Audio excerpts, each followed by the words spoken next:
I had to flip my mentality to be like, why am I trying to win approval from people who actually don't really care about what I care about, instead of actually just working with the people who already do care about what I care about? Hey everyone, and welcome back to my creative space. Today's guest is Chris Lim.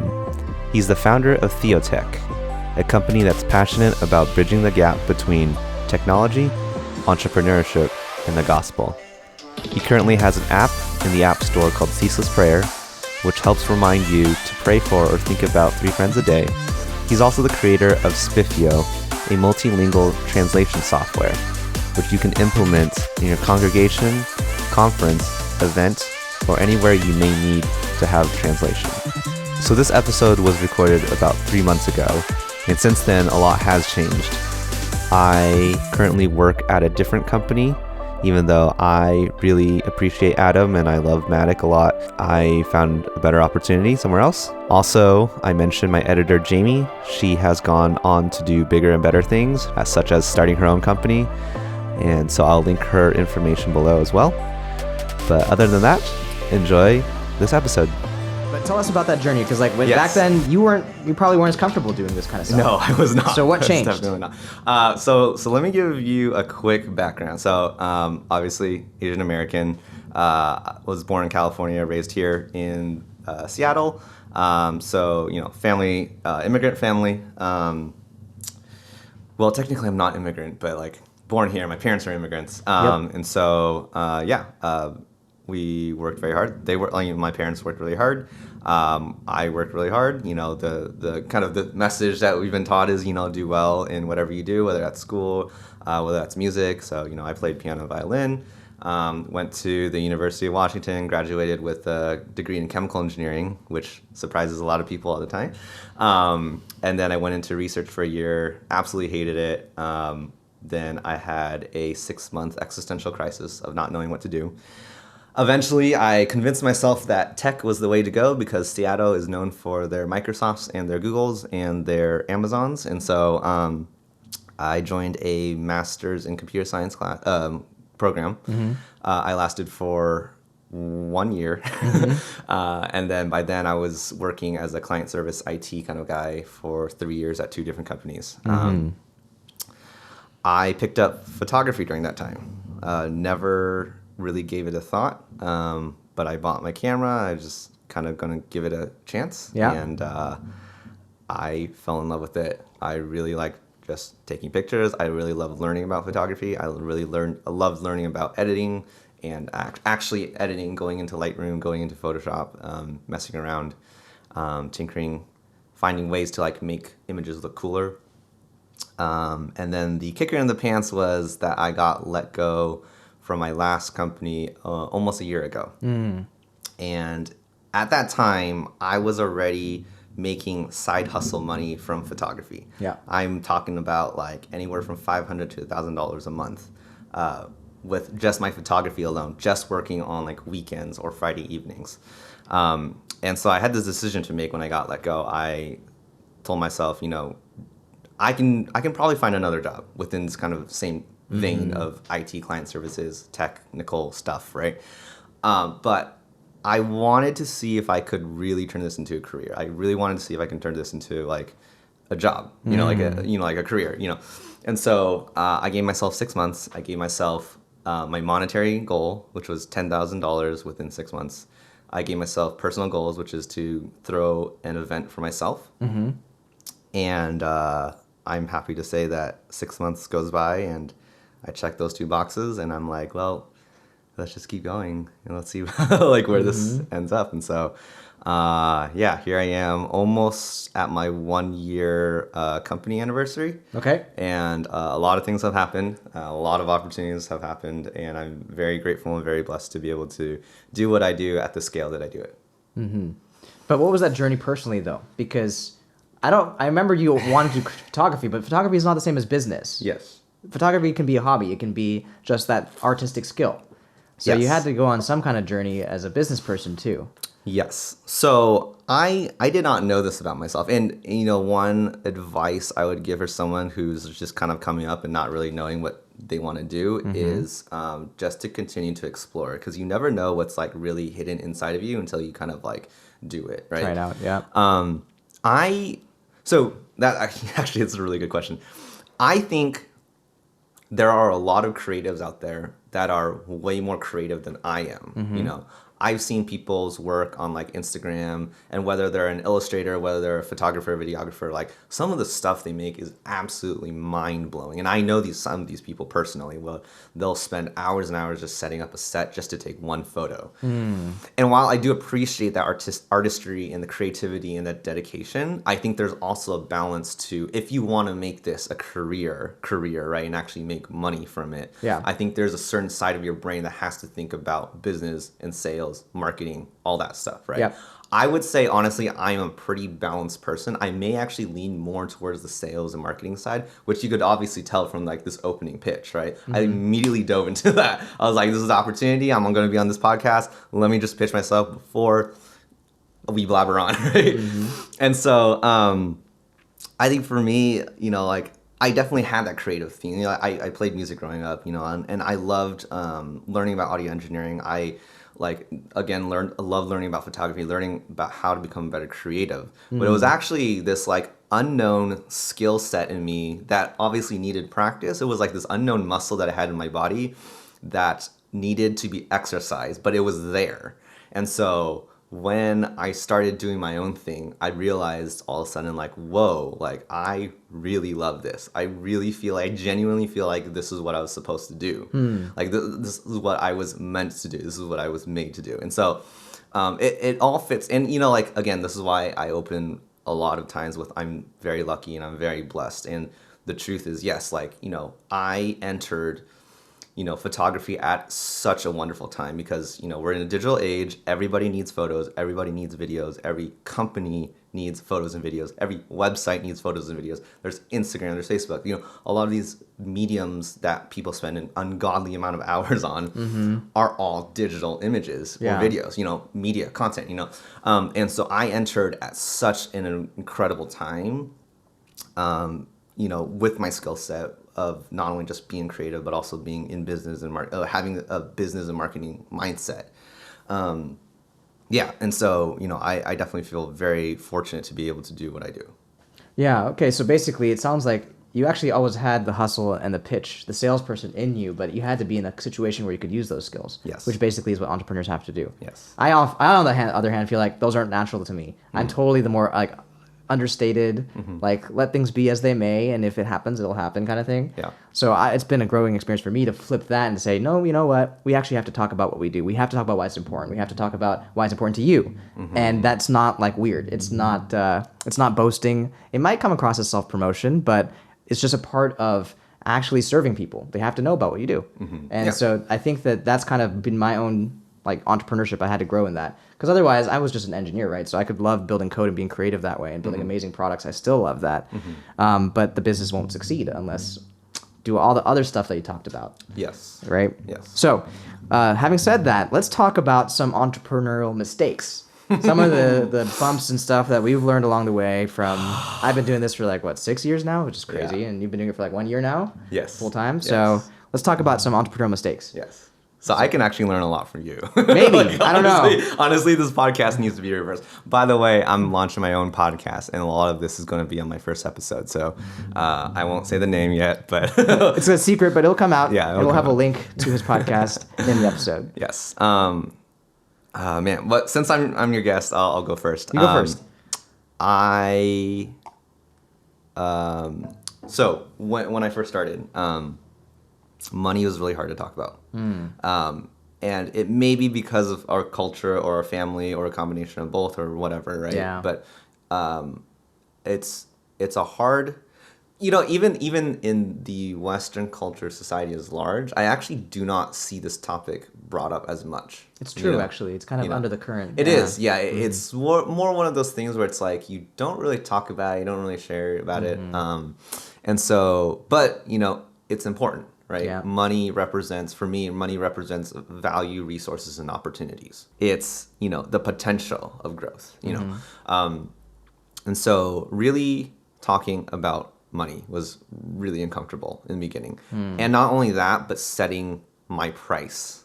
That was also that's super hard. Very hard because it's like, you know, you don't want to undervalue yourself to the point where you're working so hard and not getting enough back. Yeah. But you don't want to overvalue yourself to the point where people are kind of not really offended, but just like you're charging too much to the point where a customer can't afford it, right? Yeah. Or they find a cheaper option, right? So I think this is where economics comes in. I think really it's like the market really decides, you know. And how I figured this out, you know, and I'm fortunate enough to be able to do so many shoots at this point. Yeah. I figured out that I will charge my rate until I can no longer sustain my level of work. Okay. Because if that's the case, that means the market has overvalued. Wait, hold on. The market has overvalued my price. No, is it undervalued? Yeah. I've 'Cause undervalued. you're working too hard for too little. Yes. Yeah. So I've undervalued myself. price. So that's why the market has more demand. Yeah. Right. And in order to cut back the demand, all I do is raise my hourly rate by another $50. Yep. And then I see 75% of the people go, Yep. or maybe 50. I don't know. And it's scary. It's so scary To because raise you're prices. like, yeah, because you have like 20 consistent clients or 10 or whatever, right? Yeah. And you know that every month they're going to be like the same rate, right? Yeah. And then all of a sudden you're like, I'm going to charge $200 an hour, not 150, right? Mm-hmm. And then you don't know if you're going to scare off 80% of your clients or 20% of your clients, right? Mm. I hope that I've provided enough value for people to where they would rather just have the consistency of shooting with me, which I'm very honored and flattered to do. Yeah. But at the same time, like, you know, there's this thing where they could just be like, it's too expensive now, sorry. Yeah. And you just have to run that risk. Yep. You know. But you're constantly iterating, you're constantly learning. It's not static. Yeah. Like you're actually experimenting all the time to figure out what the market says your value is. Yeah. Oof, that's so exhausting. It's so hard. Yeah, and I think so. Actually, you know, there's two more things on top of that. I think one, you can always test it, right? Yeah. You can always, because like we're entrepreneurs and we can always set our price for whatever. Mm-hmm. If I, let's say, for example, one day wake up and be like, I think my worth should be $500 an hour, Mm-hmm. and I throw it out there, and I piss 100% of my clients off. Mm-hmm. Now I'm left with a dilemma. I'm like, am I actually worth $500 an hour? The answer is probably no, right? And then I have to like really think about, okay, like what is the more reasonable rate? So it's always in flux, right? And it's dependent on season. It's dependent on like what my opportunities are. It's dependent on what their opportunities are, right? A big thing that I tell people too is like, who are you talking to? Are you talking to your neighborhood or your neighbors, like your mom's sister who needs new LinkedIn headshots, or are you talking to like the CEO of a Fortune 500 company who is throwing an event for their for their team, right? Yep. Because based on the two different situations, I may charge $150 an hour, and the other one I might charge $1,500 an hour, right? And it really all depends on who's asking, right? Yeah. And so I think really understanding where you're at, right, your skill set, what you can bring to the table, where the market is, and who you're talking to, and all of those are in flux all the time. Yeah. So it's this balancing act that you just kind of have to like learn to navigate. But I think it's one of those skills that I wish I learned sooner, or at least gotten better at it sooner. And I definitely had to hit my head a lot in the beginning to figure out that level until I got to a place where I feel very comfortable, you know, managing all those things. So. I don't feel like I'm very comfortable with that still. But it is so true. Like that's why they say that, you know, the free market is the way that you can actually get information about how people value things. And it's through entrepreneurs who are basically doing this constantly, and customers interacting with them to arrive at what the value is. But as an individual piece of that, it can be overwhelming. I know for myself, like one big thing that's related to money I had to get over was I think that growing up, I was very frugal. It's always like, don't waste money. Me too, yeah. And what I've learned as an entrepreneur is that sometimes you actually have to risk money and you might lose it. And you have to view it as like, basically, it's not wasted money. You just have to pay to learn. Yes. You had to pay to make a mistake. Yes. You had to pay to learn. So as long as it's not too much that is so catastrophic, then it's okay. I'll give you a really good example. Go ahead. So I've never failed to deliver anything to my clients. And for photographers out there, any creative, you know that the single point of failure is your SD card. So if your SD card dies before you can transfer the files to or make a copy, then you are dead. Yeah, you lost your work. Yeah, you are done, right? And so what happened was I was covering an event, a nonprofit event. I had two cameras. I had my wide lens, my tight lens, and I gave both memory cards to my editor. So I've hired someone. Yeah. and she only imported one of them, gave both of the cards back to me. I went on another big trip that weekend, formatted both of the cards, and then I called her later. I was like, where are my wide shots? And she's like, what wide shots? Yeah. And then at that moment I knew, like, They're gone. I'm gonna have to, they're gone. I had to like sit there and process it for like 2 minutes, right? Oh, man. But instead of like getting mad and like, okay, you're fired or whatever, you know, like for me, and you know, like they paid me like $200 to be there for like 2.5 hours, right? Yeah. What ended up happening was, you know, I gave him the rest of the photos. We only have half. And I told him, look, like, I don't feel good invoicing you. Like, this is not my standard, and this is not how I operate or my company operates. I'm very sorry that we lost half, and, like, I'm just as frustrated as you are, but, like, this is what it is. And so have the photos for free, right? Yeah. That $200 loss was, like, the best lesson that I've ever learned in business, because now we're implementing redundancy processes into our, like, transfer. Because, like, I'm actually so glad I messed up on this one, because if I build my team to, like, 5 or 10 people, I know exactly what to do, especially if after I shoot and I hand off the cards to the editors. What I will do now is I will back it up myself. Before you actually hand it off. Yeah. And that was a huge lesson I had to learn. It was like, you know, there was also like 8 other things that happened to get to that point. Sure. And we addressed every single one of them. Yep. And that was so valuable, because I was like, look, like, you've been lazy, I've been lazy. Is it lazy or sloppy? Sloppy. Like, Sloppy, I was a little sloppy. There was miscommunication, and then redundancy. You know, so those were kind of like the big 3 lessons. But I honestly would happily, gladly pay $200 to like learn that, like actually learn it, not sit in a class and be like, this is communication, right? Like actually, like, oh, like this is what I need to do. You're operating on a feedback loop that's based in real life. Yeah, not artificial. And I would have gladly lost $200 over $2,000, right? Yeah. Like if we did a bigger shoot, like a video shoot, and then it was you like lost it. Yeah, It'd be even worse. That would suck. So yeah. And the impact of the customer would have been bigger too. Yes. Yeah. Yeah. And fortunately, like I knew this person, and I told her that. She said like, no worries, like mistakes happen, like it's fine. So yeah. But scary stuff, man. Lessons learned. Maybe this should not be coffee. This should be beer. I'm doing Sober October. It's October 3rd right now, 4th right now. Yes. So I am doing Sober October. I have spent money on vendors before where I was just like, wow, that was just a complete waste of money, because I was happy to pay for it if I got the result. But if I didn't get the result, or if it was half baked or whatever and I already paid, it's sort of like, that wasn't worth it. Like I should have just either done it myself, or I should have micromanaged more to make sure that I got the result that I expected. And that's been interesting for me to learn. And also I've got to learn more about like what kind of vendors I like working with. I can kind of feel it out now more intuitively. Like, this person's just trying to like, they want me to like throw it over the wall. They'll take it over and then they want to give it back to me, versus the ones who want to really collaborate with me and interact on a regular basis. Like I can work with them because I can have more trust in their process and their deliverable. Yeah. And the other ones, like I would just be so disappointed and I already spent the money. It's like, okay, well, what you did for me, like maybe 1 out of 5 things I can actually use, and the rest is just wasted. Yeah. So that was painful. Those are painful lessons because it's expensive. It's like $1,000 mistakes. You know what I mean? It's like, this sucks, and it's so hard to get it in. Can you talk to me more about what these vendors are? Are these like graphic design or like? It could be like writing. So it could be copywriting for the website kind of thing like that, where, you know, if people are thinking about it in terms of like billable hours, if it's like a writer, they're going to think like, oh, I don't want to spend too much time with you to learn like your stuff for real. I just want to write with my writing so that you can sell stuff, and that way I can get my margin, because I'm going to spend less time on it, but my writing's already good enough so you can just use it. But the reality is that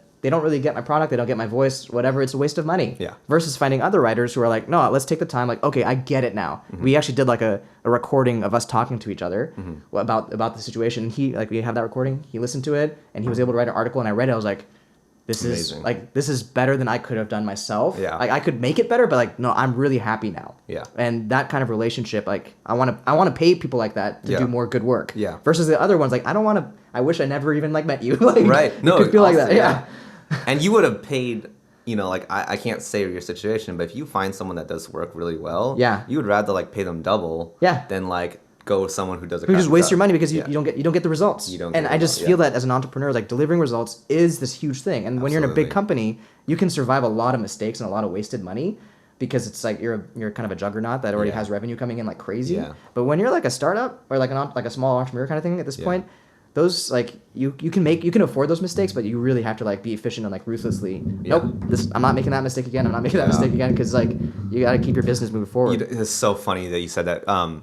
I told Jamie after the whole like SD card incident, I told her, you know, like if you make a mistake in a big company, you get a slap on your wrist from your manager and you still get your paycheck, you still get your 401k, you still get your benefits, right? I told her like this is the real reality, which is like if we mess up, we get nothing. Yep. I cannot pay you as an editor because I literally do not have money coming in. Yeah. You know.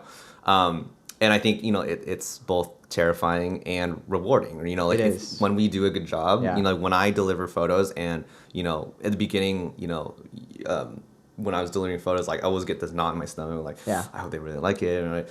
And then, you know, whenever they come back, I'm like, oh, I love it. Like, oh my God, thank you so much. Right? That's like true validation there. It is. Because not only do they say it with their words, but they paid you and they're happy to pay you. Yes. It's amazing. Yeah. And in the bigger validation is the fact that people come back. You know. Yes, repeat customers. So that was, I'm going to say, an encouraging self-promotion of Spiffio. Yes. We had a customer who needed an event for 100 people to get translation to Spanish, audio streamed. And it was like a last-minute event. They had like 1 week to figure this out, and they contacted us. And my co-founder, Natasha, she handled the relationship. But I kind of panicked because they had to do 100. Yeah, we could do that, I thought. But I realized I never load tested our software with like 100 simultaneous audio connections. Okay. So not just text, but audio, right? Streaming in real time. So that week, that's what I did. I found this amazing software online called Flood.io, another promotion for somebody else, that could load test our software by scripting the browser and pretending you have 100 people like actually trying to listen to the audio at the same time, which I don't have 100 devices or I'm not going to test Nobody does. And then I was on my MacBook Pro running the software, running Spiffio, and my MacBook Pro started dying at like around 40 connections. So I was like, oh no, we are so screwed. Like, I don't know how we could meet this customer's need. So that week before their event, it was basically heads down, like figuring out what's going on, coding, everything like that. Yeah. And by God's grace, we got to the point where I knew what it took to scale up to basically 100. Gotcha. And so, but I was nervous still because this is the first time it's going to be used in production. I load tested it and that was fine, but this is going to be like for real. So that Sunday happened, and then Natasha emailed and said, "Hey, how did it go?" Didn't hear back for a few days. I was like, I just assumed the worst, right? It's like, I bet they weren't happy. They're never going to talk to us again. But then, surprise, there's the customer contacted us and said, Natasha did a great job with us, and we were very happy. You know, I'm going to keep you in mind for future events. Yeah. And that was like such validation because then all that work that I put in was like so worth it. Yeah. And not only that, but this customer was happy. And we were able to meet their need at last minute at a great price for them, and like, That's amazing. those kinds of stories are the ones that kind of keep you going. Yeah, versus like the wins, man. Yeah, the wins. But, you know, like L's and W's, right? True. They're so important, right? Because it's like, you know, like it's a cheesy quote, but it's like if you win, you win. If you lose, you learn, right? Yeah. So it's like either, and I'm grateful and happy, right? Yeah. For the wins that I'm happy for myself. I was gonna say, piggybacking off of that, I was like, there's just so many small things, and like I'm really specifically talking about like, you know, creative entrepreneurs who want to do this. Yeah. There's so many small things just like people don't realize that make a huge impact. Like showing up early, like showing up on, like not even like showing up early, like on time. Yeah. Right. That's like, actually a big deal. That's a huge. I man. did not know. Okay, so I was working. I was second shooting for like a fashion show. Okay. And I never done this before. Like usually if I've done events before, I'll, you know, come in maybe like 5-10 minutes early. Yeah. It's still early, or maybe just like right on time, right? Yeah. But for this one, I was like, never been to this location, never worked with her before, never done a fashion show. Actually, I've never been on the runway. So I got there an hour early. Okay. And I was like, look, I have my lights. Because I was supposed to do like the photo booth stuff, so I have my lights ready to set up. Eventually, we didn't need them, but I was like, I just have them, right? Yeah. And I show up, the event hasn't even started yet, and Vivian, the photographer there, she was like, "Oh yeah, we you can just like chill for like another hour and a half." It's so early. Yeah, because like she even like buffered it for herself too. I see. So like I was above her buffer, right? Yeah. And then later after the event, we talked, and she was like, "Yeah, I've had people not show up," and I was like, "Are you serious?" That's like the worst. Like that's the best way to get yourself canceled. I know. Like nobody's gonna work with you ever again after that. Yeah. Like without some major mitigating excuse. I was like, okay, accident. yeah. But like, wow, really? Yeah. It's like it's hard to find trustworthy people, yeah. and reliable people. Also, another thing, and you know, like you can debate this or not, but like just like being friendly, Yeah. like being on time, being Gotta trustworthy, smile more. just like having a smile, like wearing presentable stuff. Obviously, All you those know? matter. Yeah. Yeah. I've had people who are like, yeah, we've, done this, like, I was having a second shooter for a wedding, or someone else is having a second shooter for a wedding, and then they show up in, like, t-shirt and, like, ripped jeans. It's like, it's a freaking wedding, dude. What do you expect? Like, so just, like, really small things. And I know, like, you put the big effort to, like, recode. I don't know what it, like, obviously I'm not tech anymore, but Sure, like, yeah. to, like, restructure, recode, put your head down. But there's a huge sense of both like ownership over the code because it's yours, it's like your baby, Yeah. and also freedom because you're not being like blocked by somebody else telling you no, you can't do it that way. And I will say a little bit about the code thing. The exciting part was that because of this customer demand, it motivated me, drove me to do that innovation. Right? Without it, it's hard to be motivated to do it because like, why are you working so hard for? Right. But here's somebody who needs it, who's paying you to do it. So like, let's go make it happen. But the cool thing was that it resulted in further innovation. So it's not shipped yet, but through that whole process, I discovered a pathway that we can also make it scale elastically on demand, which means that if you're trying to do an event for like 5 people, and then it turns out that you have like 100 people show up, you can just like with one click scale up to support 100. That's or if awesome. you need to like reach 1,000 and you didn't expect it, like scale up, bam, to 1,000. So that brings the power of like what we in the technology industry call the cloud, like kind of this auto scaling capability. Yeah. But we make it available to these customers who normally don't have access to that kind of ability. Yeah. But it's just super exciting because now if you're an event organizer, you don't have to worry about scale. You just like, you can start with a plan, but then scale up on demand and it'll just work. Yeah. So stuff like that is like, that's really exciting. When Natasha heard that we could do that now, she was like, finally, this is like pure technology. Like, this is real This is like real technology now. Chris, we're not good, yeah. So now that we've talked a lot about a little bit about our entrepreneurial journey, let's talk a little bit of the theology of entrepreneurship. Like one thought that came to my mind is that I think as Christians, we believe that basically God is gracious, right? And that somehow, even though we fall short, we make these mistakes, we sin against God, God forgives our sins and is actually redeeming us and changing us and transforming us to become like Christ. And one thing that I found, and I think that kind of results in churches and often other kind of places, this sense of kind of compassion, that you want to help people, you want to give people a second chance, right?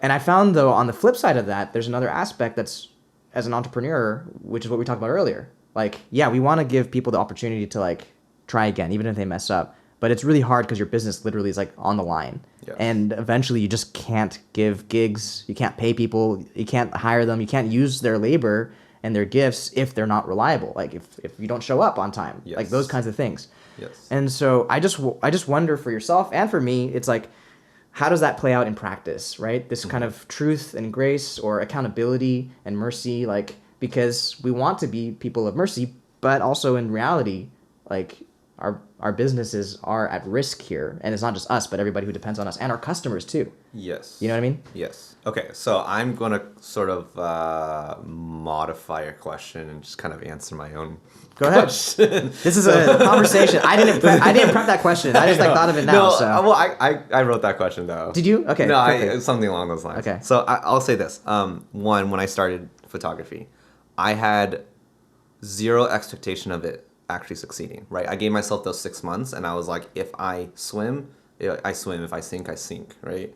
And still to this, actually, I just recently posted something on my Instagram. My Instagram is this.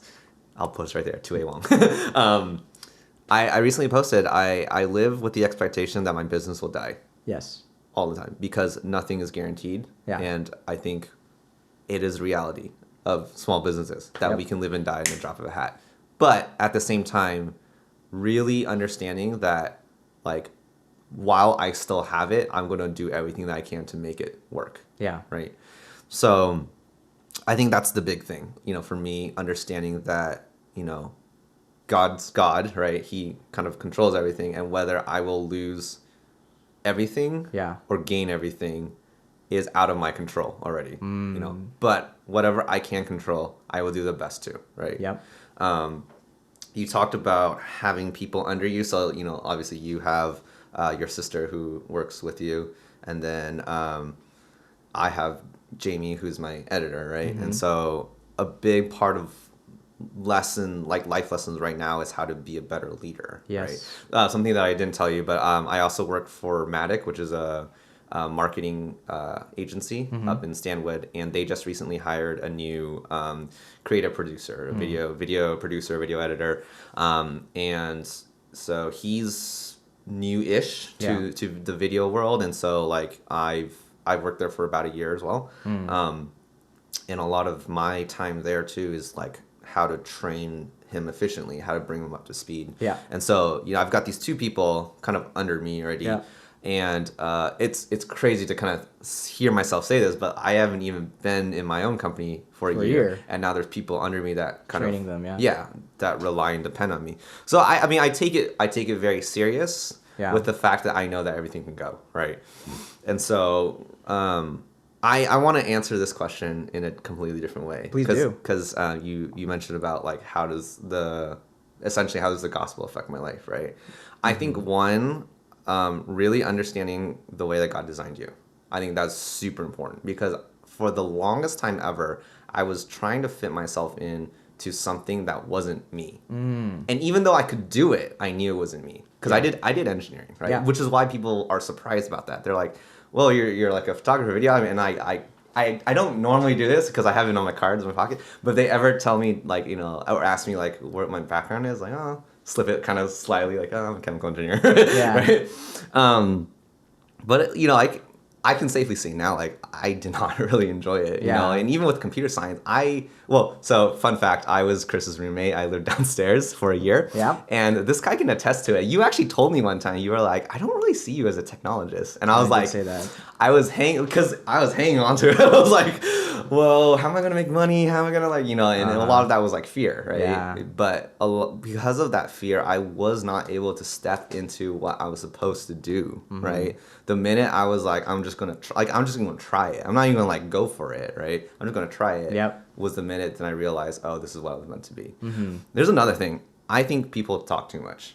I think when I held my camera for the first time, like I instinctively knew that I wanted to do this, but I never told anyone that I was going to be a photographer. Oh, okay. Right? My editor does the opposite, right? Sorry, Jamie, I'm going to put you on blast right now. She, and like, she's 23, so she's still figuring things out. And a lot of my leadership is like learning how to be patient with people, right? Like they need to figure out themselves. They need space to figure it out. Yeah. Yep. I mean, I'm 28. Like I just started my business last year. So it's like, I understand that it takes time, right? Yep. Well, she'll say things like, I want to be a like wedding photographer. I want to be a wedding portrait photographer. And I'm like, okay, like show me. Like start doing it. Yeah. Yeah. Do the work necessary to do that, right? Yeah. For me, I was very broad. I wanted to just be a creative. Like, I just wanted to survive as a creative. And, the honest thing now is that I do more video production, video editing than I do photography. Just because I said yes to everything. Yeah. Right? So I told Jamie, I was like, if you want to be this, just say yes to every opportunity that comes your way. And if there's no opportunities, make opportunities. Yeah. Knock on people's doors. Ask who needs photos, right? Keep doing that for a year. You'll be successful as a wedding / portrait photographer, right? So, in terms of, I really think it's about understanding the way that God created you, and you have your whole life to figure that out too. Yeah. The funny thing I tell people is like, I may not be doing this for 5 years from now. Yeah. It could be something else. The market could completely change. Like VR, AR can take off. AI could basically take your job by having drones take pictures of everybody and everything for you. Yeah. Or like VR, AR takes off and all of a sudden there's 3D cameras and like... You have to learn a new medium. Yeah. And, so I don't know. But in this time and space, I do know that this is what I'm meant to do. Yeah. And it's so refreshing to know that. It's so empowering to know that. It's like kind of living a life of integrity in a sense, right? Yeah. You get to live according to what you value and you're taking a risk, but you also get rewarded for that risk in other ways. You get to be responsible for other people and help them grow. Yeah. You also have to suffer from their mistakes. Yeah. But it's all part of the package. Yes. Of kind of living as an integrated life entrepreneur, walking by faith. Yeah. I'll answer my own question. As I was listening to you, I was thinking of some possibilities, and this is not as precise as I would like it, but it's almost like, how... if you talk about grace in church, it can be a very abstract concept, or it can be a very emotional concept. It's like, yeah, you're such a sinner, and then now God has grace on you. Yeah. But I realize entrepreneurship teaches us a lot more about it, actually. Because in this relationship, you with your editor or me with a vendor or whatever like that, it takes that kind of like discernment to say, what does grace actually look like here? And it helped me to understand just now. It's like, grace is it's like, we could say it's all of God, but it is actually also bidirectional, in the sense that the person that you're showing grace to has to actually like work with it in a strange way, right? So like if I say, okay, you messed up on this and here's what I want you to do, and I'm going to give you another chance. That's already grace, right? Yeah. And if the person wants to do that, it's like, yeah, I'm going to try, and I'm going to go ahead and make these changes and let's see if we can do a better job next time. They're kind of working with you. Do you know what I mean? And you want to keep working with them. You want to keep basically helping them to grow and to benefit them. And you took that loss, you took that risk, but you're going to keep being gracious to them. But then if somebody expects it to be completely one way, it's like, no, I'm basically like, I heard what you wanted me to do, and I'm just going to keep like messing up and everything like that. I don't really care about you or care about what you want me to do, but I still want to get paid for it and stuff like that. Like there's no relationship there.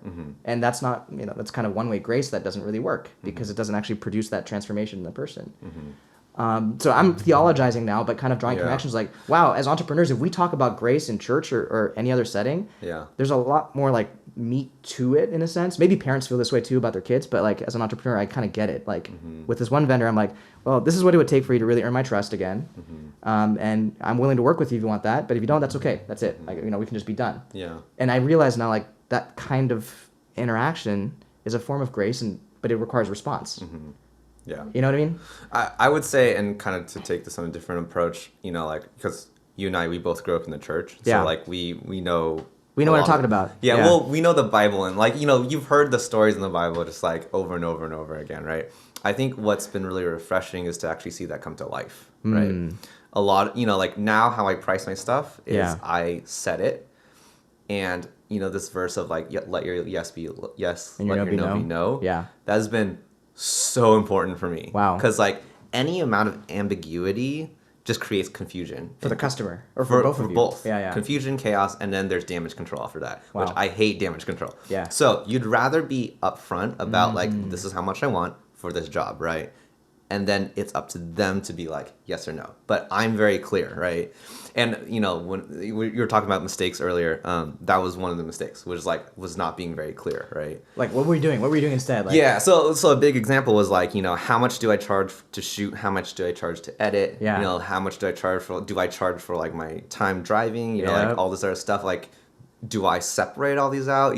And what I found to be the most effective is to have one price. Just be like, this is how much I want for this job. Let me be very clear about where I'm at. And then I leave it up to the clients to say yes or no. But it's so important to just be like very clear, like this is what I want, this is not what I want. Yeah. Right? Also, another thing that happens in my life is as I'm getting more traction and getting more clients, right? When I started, I said yes to everything, right? And that's, if you really want to build a business, that's how you that's how you start, right? You need every opportunity you get. Every opportunity. And I didn't care if it was cheap shoots, if they didn't pay me at all, or if they did pay me, I just said yes to everything. Right? Yeah. Now in this season, I have to be strategic about whether I say yes to something or no to something. And I'm very bad at saying no because I've trained myself to say yes for the last 3 years. Yeah. But that's one thing. Another kind of parable that comes to mind really quickly is like the parable of the talents. And what I alluded to earlier, when I said money is a representation of value, resources, and opportunities. Yeah. If you take that analogy, some people are given, the tech talents. Some people are given the creative talents. But whatever it is, like your job is to invest it, right? That's why I have Jamie and I brought her on because I was like, there were other people in my life that helped me succeed, right? With Austin, Need Creative, with Adam and Matic, and other creatives who kind of helped give me opportunities, right? Yep. And it is my responsibility now that I have these talents to go and reinvest them, which, has brought money and income, which I'm grateful for. Yep. But I think also the pressure of, not the pressure, but there's just like the thought of how do I use this to better, right? And better, myself and the people around me, right? And so in the case with Jamie too, I was upfront. I told her you're probably taking half of Alan Wong creative space, income, but I'm happy to do that because one, I already have enough to live off of, right? Another verse, why do you worry? Don't worry about what to wear, what to eat, where to live. The birds, they're all taken care of. I knew how much I needed. And once I made above that, I was like, I'm good, right? And everything else is a blessing, and everything else is a talent that I am responsible for reinvesting somewhere. So, it's really cool to kind of learn all these verses and learn the Bible and just kind of be bored of it for a really long time because you don't have to apply it. And then you get laid off, God kicks your butt, You jump out of the plane and you're like, in 6 months, I will land on the ground splat, or I'm going to learn how to fly. And you realize that all these things that you've learned like come to life and they make sense. And all of a sudden, like, you're flying because you've, in theory, knew how to do it, but now you're actually applying. You're actually living it out. Yeah. Which is... That's a fantastic apologetic for entrepreneurship, I think. It's like, hey, if you want to make disciples, you got to be an entrepreneur, basically. You know, like, if you're taking it easy in your corporate cushy job, I don't know if you could be a disciple, basically. I'm going to comment on this because I know people are going to comment on this. So what I will say to this is that, again, going back to what I said earlier, you need to know yourself. You need to know why God created you and how he created you, right? I have a lot of friends who are in tech, and a lot of them do well in it because they love the 9 to 5, they love the structure, they love like the technology, and they love learning, and they love this logical like aspect of Amazon or like Oracle or Google, right? And that's them. They come back to their $1 million homes with their 2 Teslas and their family. And I'm talking about my brother-in-law now. Wow, you're getting personal on this podcast. So probably what that means if for people, this is, I don't know if this is the kind of lesson, but it's like they shouldn't settle. Like, if it's something that they haven't really found yet how their gifts and calling from God fit, it's okay to have these other jobs where they're just making money and stuff like that, but there should be space in their lives to also explore and to try things out and see and discover maybe God's calling you in a different way. And that's okay. And you don't have to have it all figured out, but you should be kind of experimenting. You should have a little bit of space to be trying out these other things and don't just settle. Because otherwise it's kind of like burying the talent. In that parable that you talked about, right? It's like, oh, you didn't risk it? Like, I already provided what you needed. I gave you these gifts, but you didn't want to risk it. You just, okay. Yeah. That's actually a great example. I'm going to segue into this. So I don't think it's ever too late to experiment. Yeah. Especially like, you know, I'm going to throw out the arbitrary number, but like under 35, let's say if I like 2 years from now, I mess up and like my business goes to zero. I'm 30. Like, I can still build another career in the next 10 years. It's like, the thing for me is like, now that I know that I can do it, I want to build like 5 more businesses in the next 10 years. And it's all completely based on like things that I enjoy, right? Audio production, microbrewing, like learning how to do print, like print photography. And, you know, some of these things may work, some of them may not. And it's just like, but I'm just curious and interested. What the example I was going to give is actually my dad, who's been at Boeing for 30 plus years.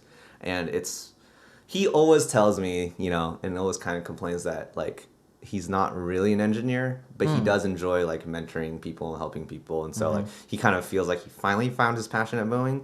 At the same time, complains about it a lot, right? Okay. He's also at, you know, near the age of retirement too. And so I know personally that he loves finance. He loves economics. He's always told me about this. You know, it's his passion. It's just that he loves it. He will talk to you about stocks, economics, finances, like whatever you need for hours. Yeah. And I told him, I'm like, Dad, you know, like you're about to retire, you know, and I would love for you to walk into something rather than walk away from something, right? Because yes, again, like, you know, he's always complaining about Boeing, and it's like, I would love for you to step into maybe like financial consulting or like wealth management or like this or that. You know, like it doesn't have to be like a 40-hour-a-week thing. It could be like a part, like 20 hours a week, and then you go play ping pong the rest of the time, right? But I was just thinking, like, I just think you could probably build a $50,000 business in the next 10 years so easily, you know? And, you know, part of why I do what I do, too, is to inspire people like that. Like, you know, and like, a really cool thing that my dad told me one time was, like, oh, Alan, like, you really inspire me. And I'm like, that's cool. Like, that's really cool. To get that kind of affirmation from your dad and everything, Yeah. Because at the end of the day, I told him, like, if I make... whether I make $20,000 a year or $20 million a year, like, if this is what I feel God's really calling me to do, I'm going to do it, you know? And I was really prepared to just make $20,000 a year because that was my original goal, 10K in 6 months. So I was like, this is all I need to survive. I'm just going to do it. And obviously it's been more than that, but praise God. Yes. It is the Lord who gives you the ability to generate wealth. Talents, bro. So. I mean, honestly, like that's another factor in all of this is that it can feel, the flip side, kind of tying into what I was thinking of earlier, it can feel like we earned this, but actually all of it's grace. Yeah. It really is all given. And it was only by like, all we could do is, like you said, be faithful, take responsibility. Yeah. We don't know what's going to happen. Like you said, like your company could crash or it could flourish. Yeah. And we don't control it. Yeah. It's all just grace. We don't understand. Yeah. God's doing something though. So since we are the Theology of Technology, Technology Entrepreneurship for the Gospel podcast, let's go ahead and talk a little bit about tech, because I know that you use tech all the time in your work, and it's definitely changed how you grow your business, how you operate your business. So why don't you share a little bit about that? Yes. So I think there's really two things. Technology has driven costs down, and also increased quality. So what I mean by this is, yes, I have a lot of expensive gear. You probably can tell from all these microphones and cameras and stuff like that. But when I really think about it, I probably couldn't do what I do now 20 years ago. Yeah. 20 years ago, they were literally shooting on film, which was expensive, and there weren't that many cameras. And if you wanted one, it probably costed like 10 times the amount that I would need, in this current economics, right? Yep. And so what it's done is it's allowed creatives like me it's really lowered the barrier for creatives like me to step into what we really need to do and to create really cool things, obviously computers have gotten a lot faster, which means, editing doesn't take as long, and then you can do a lot of amazing compositions and video editing and graphics and animations. And, also just to kind of think about this, everything you want to learn is online, whether you want to pay for it, like Skillshare, Lynda, other like learning sites, or just free on YouTube videos. Yeah. Yeah. Like it's crazy. I literally told my editor, I'm like, if you need to learn something, just YouTube it really quick. You'll find it, and so, yeah, there's this huge, question of like, is tech good? Is tech bad? I don't know, that question seems very, black and white. All I know I can say is like, if you're able to look at the good things that tech has done for my company, it's really given me actually the opportunity to actually do all this. I don't think I could do it 10 years ago. Because it would be really hard to find customers. The gear is exceptionally expensive. Yeah. The ability to even edit stuff and everything like that is also very expensive. And the quality that you get is not as good. Yeah. Now the flip side, because I said that question of whether tech is good or bad is very black and white, because I think it's actually very gray. Yeah. Because the gear is so cheap now, or affordable, everybody can do it. Yep. So there's more competition. So yes, basically, and there's talent, right? Like I was saying, there are certain creatives who are very creative, but it's also how much effort you're going to put in. So I do tell a lot of people that I'm lucky, that I'm blessed, and that's all very true. But I work exceptionally hard. I work probably 60 to 80 hours a week, right? Just between myself, Need Creative, and Matic. Yep. And for anyone that wants to actually build a business, like that's the minimum, right? Especially for the first couple of years when you're just starting, it's going to take a lot of energy and effort to kind of like get you to that speed, right? I have my own thoughts about hustle culture and all that stuff, which maybe another time, another episode. But I always tell people too, like if people want to talk about this 1% life and earn $500,000 in the US, you have to outwork 99% of your peers. I don't do that. Like I know I'm still putting 75 hours work weeks, and in the back of my head, I know 10% of my friends are still outworking me. And so I'm okay with being in the 90 percentile. I'm not someone who is ambitious to that point of like trying to be in that 1%, but it does make sense, like kind of looking where I'm at and looking where my business is at, like it makes sense to where I'm at and what I'm making and like how successful I am, right? There is this component of hard work, effort. It's part of the pie. It's not the whole pie, obviously, but it's part of it. But anyways, going back to your question about tech. So, one, definitely, just having lower barriers to better equipment, I think has definitely allowed me to just do what I'm able to do. You mentioned something about scalability and like opportunities, and that's the second piece of where tech comes in. So back in the day, our grandparents, if they wanted a job, I don't know if the printers are out, but they'd write their resume down, right? They walk down the street to the local, business, they knock on the door and they're like, here's my resume, right? And then they'll wait I don't know, maybe a month to find out like whether they got a job, right? But you can only do so much, right? There's only so many businesses in your vicinity. You can only knock on so many doors, right? Our parents may have had it a little bit easier. They had the phone, and so, they could call different businesses, locations, but still it was like very limited to the number of people that you could like interact with. Yep. Now we have LinkedIn, we have Instagram, we have Facebook, we have email, right? We have all these devices and all these platforms to access other people too. So essentially, we have infinite doors. Like, we have infinite opportunities to knock on. And, it was funny about, the question of how I got started. Really, it was like just scrolling on Instagram, seeing people who were like yoga instructors or like fitness instructors or CEOs or like, other people, and just DMing them being like, hey, I'm a photographer just starting out. Do you want portraits? Or like, hey, I saw this event. Are you guys throwing another one? Like, I can go and like take pictures, right? And I do that over and over and over and over again until people said yes. So it's a new kind of cold calling. It's on Instagram. It is. Not calling, not email. It's just Instagram. It is. Yeah. And again, understand your platform, right? Yep. So I work in a visual space. Yep. So Instagram is my thing, right? If you are maybe like more business oriented, LinkedIn is kind of like your space, and you would do the exact same thing. Yeah. You'd be like, here's my resume, here's my like website, whatever, and then just knock on people's doors, like people you find that may give you a chance. Yeah. And I tell everybody, like music producers, I tell photographers, I tell web designers, I tell graphic designers, I tell like even people who like program code, although you guys have it a little bit easier because like people snatch you up. Like, you guys actually have like headhunters and trying to hire us. Yeah. Okay. Yeah. I mean, I'm sure you got calls from like Google and stuff like that. Sure. Yeah. But if you're not in that career, if you're not in that space, I think marketing yourself, right? Yeah. Knocking on those doors, taking the time. That actually applies even to us, like with Spiffio. Like, we could be going on Instagram and finding every event, saying, hey, if you want to make your event accessible, we can do that. And we can even comp the first one or something like that. Yeah. Or we can make it super cheap. And that's a great channel, actually. It's way better than cold emailing, I think, because the event is like trying to promote their event anyway. It just makes sense. Yeah. Whereas emails, like, you don't even know who you're emailing, like the event organizer maybe, and like you have to find their website. It's complicated. Yes. Instagram's so much better. Yes. So I've learned a tip from Alan today for promoting our business. And the hard work, the 99%, is actually doing it.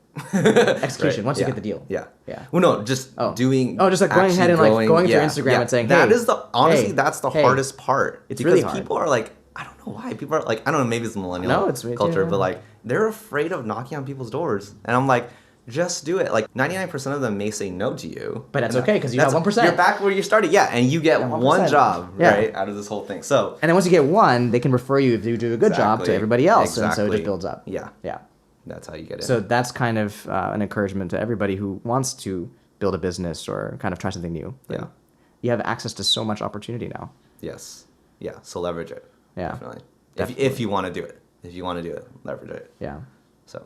Well, I think it's helpful to be also in a community of people who are trying. Because if you're surrounded by people who are not trying and just want to kind of pursue something else, then it'll impact you too. It'll just feel like it's not really worth it to be rejected all the time. But if you like have friends like Alan who's doing it, then you're like, oh, if Alan can do it, oh, I can do it too. It's gonna suck, but it works. Let's go ahead and try. Yeah. So being in a community of people who are also trying things out, learning, messing up, but figure out new ways that do work. Yeah. It's really encouraging and inspiring, I think, to be in that kind of community of entrepreneurs. It's easier. Yeah, because you guys get it. Easier. And I'll say this too. I think when you start getting into that mode, you'll start attracting, like, law of attraction, whatever you want to call it, but like, you start attracting people who are kind of doing the same thing you're doing. And I think that's really cool. I mean, I work for Matic, which is actually a startup company. They're only 3 years old. So like, and I love that place, and I love Adam. I love like what they're doing there. And he has very similar mentality. I think you have a very similar mentality with your company. And I've noticed that as I'm doing this more, that I am attracting people who are kind of like, who want to be like where I'm at. Yeah. Kind of thing. So, pretty good observation. I think that it's something I had to accept because I had to flip my mentality to be like, why am I trying to win approval from people who actually don't really care about what I care about, instead of actually just working with the people who already do care about what I care about? It's like, it was this weird, and we want to be accepting and welcoming of everyone, but actually in terms of community that's going to be empowering for the business or whatever mission that we're trying to accomplish. It's huge to be around people who are supportive of that and who are pushing you, actually pushing you to go harder, rather than people who are perhaps just like they don't really get it, and so the most they can do is like give you it's okay, everything will be all right, and it's like that's kind of helpful, but it's not the same as like, oh, Alan had this idea, let me go try that now, and I'm gonna do it, and like, oh, it had results. That's like way more helpful. It's like this mentality of doing. I think like a bias for action. You just that's Amazon. I was like, wait, hold on, I heard that before. Where's that from? I just like, because the truth is like, I had my circle of friends who just kind of just wanted to be, and that's fine. Like that's their lifestyle. They're still friends too. Actually, we still are like friends. Like we're not enemies. Acquaintances, But honestly, they just kind of like disappear from your life, and all of a sudden, like 2-3 years go by, and you're like, oh shoot, I haven't actually talked to these people. Oh yeah. But it's like you attract the people who do things, and like I just want to do, like, I don't want to talk about, like, it's kind of weird to even talk about, like, because we're talking about it. Yeah. Well, like, I don't want to even talk about, like, the next business that I want to do. I'd rather just do it and show people. Yeah. And either fail or succeed or that. But I just want to do it. Yeah. And I think you're the same, and I think people that have kind of come alongside me are the same mindset. Yeah. So to the degree that we can. So one mistake that I made that I'm still kind of wrestling with was that when I left Amazon, I thought that my goal was to become an engineer who was good enough to build anything. That was my goal. And I have a little bit of regret now because I realized that even if I achieved that goal, I don't have the time to do everything. Even if I can do everything, I don't have the time to do everything. Yeah. And now now I'm learning my mistake, and I was like, oh, I should have actually focused on building the team that could do anything. Because the team could scale, and the team can do that. That's the only way to multiply time. Can we talk for two hours? So that's one of the biggest lessons that I've learned, and I'm learning that now. And then I'm learning that with a team, you actually have to change your mindset, because now it's not about like, okay, what do I, Chris Lim, have to do? It changes to being like, okay, what does my team need to do? And it's not like trying to be a boss and tell them what to do, but by doing that work, that's how I lead them, because by giving them clarity on this is our goal and repeating it, this is still our goal, this is still the most important thing, and helping them break down here's the actions to take, it really unlocks their ability to effectively function. Yes. So I had to change my mindset from being just an individual who felt like I have to do it all myself and I have to be able to do it all myself, to becoming the person who's like, how do I empower them to basically enable them to do it all? I think it's okay to start out like that. I think it's okay to have that mentality of doing it all yourself. I think kind of partly you have to in the beginning. Until you hit the wall. Yeah. Until you're like, because I mean, that's the reason why I have to start saying, or I need to be strategic about what jobs I want, because time is finite. Yeah, like, time is money in this case, As much as I want to do everything, I can't, right? So then, my brain goes to the two options of like, you either start saying no, or you build your team to continue to say yes and have your clients happy, but you build the team under you to kind of like do your work for you, which has been its own, blessing and challenge on its own, but So I totally agree. There's something interesting though with this, because I got feedback from another, I think it was an entrepreneurial friend of mine, and he was saying that, well, what you don't want to do though is end up becoming a bureaucracy where you have lots of management, because you don't really want that either. That actually is the opposite problem. Yeah. And so there's like this sense of like, like I think when Instagram started, they were a team of like only 15 engineers supporting, was it like 100 million users? I forgot how many it was. Yeah, it's pretty ridiculous. At that time. And so that's where technology is really scaling up the power of their team. Yes. Because they're like each employee is now supporting like 100,000 users. Yeah, that's amazing. And so there's this aspect also that I'm still learning. I don't have it figured out of like, okay, how do we actually lead effectively, not just try to grow management so that we just can think that we can do more. And just kind of going back to what I was saying, or what we were talking about earlier. Like, I think we'll attract doers as long as we want to do right. Yeah. The minute I start thinking about bottom line and like money and like business, I think that's when management will come in. And I pray to God that never happens. Like, I literally posted this on my Instagram. I pray I never lose humility or my kindness or my empathy or my gratitude. Even if I make $1 million. Yeah. Like, I really hope that I never do that. And I think the minute that I lose any of them, I think my business will be like, become like the kind of like soul-sucking kind of thing. Yeah. I think so. Instead of empowering and unleashing people. Yeah. It goes back to that parable of the talent. Yeah. And I've always wondered why that 5 talent guy got 5 talents, the other two got 2. 5, 2, 1. 2 and 1. Yeah. Like, why did that guy get 1? Why did that guy get that 5? And I noticed that, even for my life, like if you did give me $10 million, I think I would crash and burn. Like I honestly think It's like not ready for you. I think so. Yeah. And I think, you know, God, or, you know, like maybe other people on my podcast may have different, you know, faiths and beliefs, and so whatever, replace that God with whatever. But Whatever you value most. Whatever you value most, right? But, you know, like I think what I'm making now is what I'm supposed to make. Yeah. You know. Yeah. And it's not like devaluing my like past self, but I honestly think, you know, my 23-year-old self probably could not manage $5,000, like let alone 50, let alone 500. You know, I wouldn't even know what to do with $500,000. Like honestly, you know, and you know, people are like, "Oh, of course you're gonna buy a car and house." But that's not thinking like an entrepreneur. Yeah, that's just a consumer. Exactly, It's not the same thing. Exactly, and that was the thing. I was like, I actually wouldn't know. Yeah. Other than like throwing into the index. Because like even for me right now, like if I had you could be a financier that way, Yeah. But if I had $1 million and I had to hire a team of, let's say, 5 engineers to last for 1 year, for example, that means that I have to be able to manage that team of 5 engineers to effectively produce a result. How would you do that? Exactly, right? Yeah. And if you're not good enough to do that yet, you don't really want to have 5 engineers who are depending on you for direction and an investor who's expecting a return on $1 million because you just don't have the capacity yet to do that. Yeah. But once you do, then basically that's when it makes sense and you want to scale that up because you know that the more money that you raise, the more people you can put on this work, the faster you can achieve the result that you need to deliver. Yeah. That's when it like makes a lot of sense to get the capital so that you can execute on a plan to deliver the result. But when it's like still like I am actually not good, like you know, like I don't have the capacity yet to lead people. It's not good to give me that much money because I'll just end up severely wasting it. Wasting it. Yeah, severely. Everybody's gonna waste a little bit. Everybody has to learn on the job. Yeah. But I would really mess up. Christian. So I'm quietly competitive, which means that I'm not very like outwardly.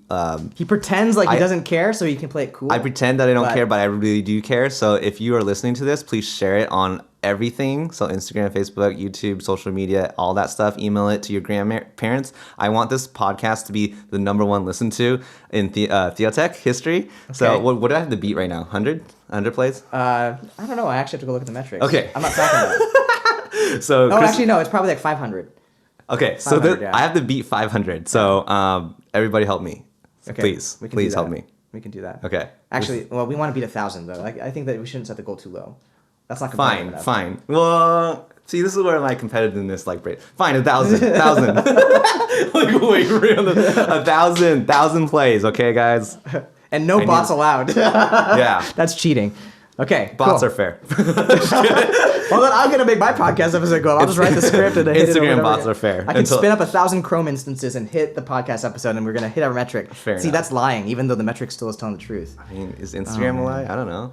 Well, bots. Yeah, are well, they took care of a lot of them, but they cleaned it up. Yeah, they cleaned some of it, but yeah. Or we could buy followers. We could buy listens, but no. I want organic. So that's not. I'm gonna do my part and share this. So y'all need to share it, and then this is gonna be on my podcast too. So hit me up. Yes. So we'll have a link to Alan's podcast as well. Yeah, and all my social media stuff. So go follow me, please. All right. Well, thanks for being on this Theotech podcast, and it's good to catch up with you a year later. Yes. About a year later, right? Our last one was in January, I think, of last year. Or was it like the end of the year? I don't remember. So no, that was like 2 years ago. Was that 2 years ago? Yeah. Okay. So good to catch up with you on the podcast after 2 years. Yeah. And I guess I'm encouraged just to see how God's guiding our lives, and it's not what he expected. I don't know if you expected to be where you are. I don't think you did, but I don't expect to be where I am either. And so this is a journey of faith, and it's great to be on that journey with you. All right. Awesome. Thanks. Until next time. Bye.